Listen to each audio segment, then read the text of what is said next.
a note for myself. Then now we get to, well, I'll just talk now we get to a different time, Yeah. the 38 to 42 time. Okay, yeah.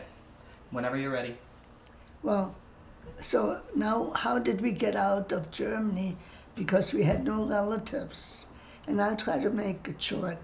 But my second oldest brother, his name's Gerhard, I was going to the secondary school and coming home with a bloody nose every day, and he would fight back. And he and his buddies, a couple of other Jewish boys, had already tried to escape to Africa. How they were going to do that. But the police, my parents and their parents sent the police after them and found them on the highway and brought them back home. But he was adventurous and he was very bright, and we had no relatives whatsoever in the United States. My father wrote to a Jewish organization which was really not allowed by the government anymore, but the government had created a Jewish organization supervised by the Nazis. It's really weird. At any rate, he wrote to this Jewish organization and told them that he was aware that some children were being adopted by families in the United States, and every once in a while a social worker from the United States would come to Germany and pick up some children and escort them to the United States, and that there were already parents waiting for them. Well, my father wrote to them and said, if it's not too late, and it was sort of maybe in August of 1936, if it's not too late, I have a almost 13-year-old. I would be comfortable sending him. He can take care of himself, which is really true. That's my brother Gerhard. So they made provisions for him, and he came over here without a family assigned to him. So when they got here, there were some families, parents, who came to meet the boat, and if they, came by train, they went home by train. So he got in, but he was in the same train with some families who were going towards Chicago and Indiana, and there's this one of the two boys that this family was going to take asked them if they were kosher, and they said, no, we don't keep kosher. You know what I mean. And my brother was listening to the conversation, and he said to the boy, if you don't want to go with them, I'll go. Oh, this is in German. And so the boy must have talked to the Bloomberg family from Terre Haute, Indiana, and they started a conversation. I don't know how they conversed, because I don't think my brother knew 10 words of English. But whatever, maybe through somebody else.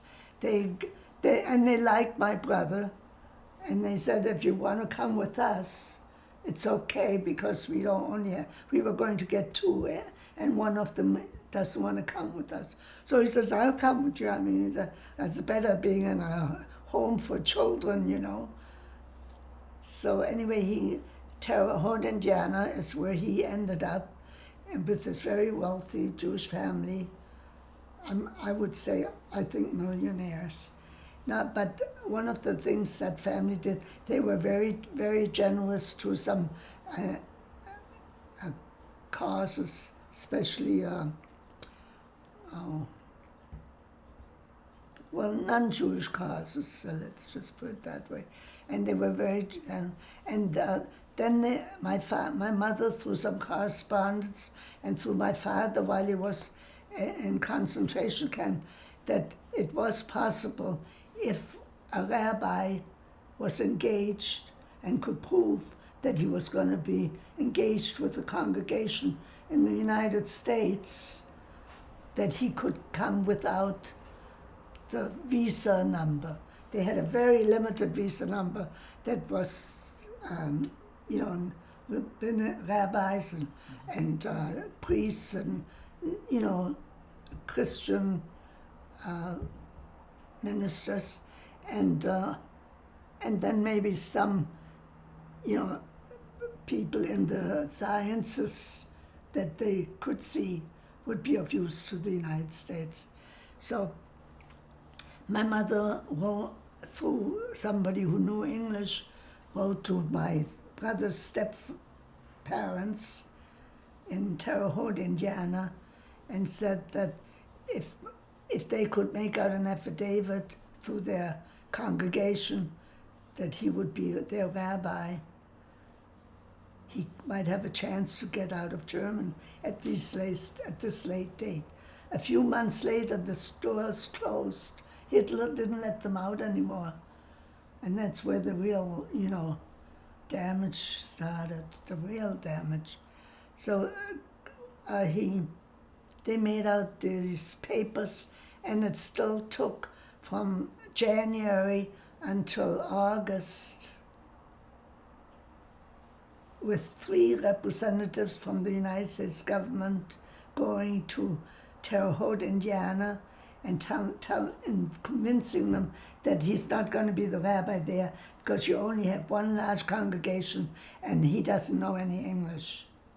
And they have a rabbi anyway. So that was very bad news.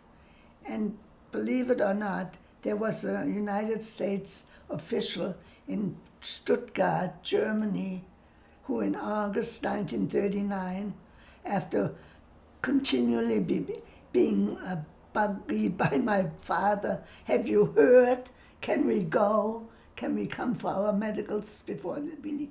He called, and the official at the consul, he was a consul, said to him, bring your family to Stuttgart and they'll have their medical exams, and if everything goes well, I will give them permission to get into the United States.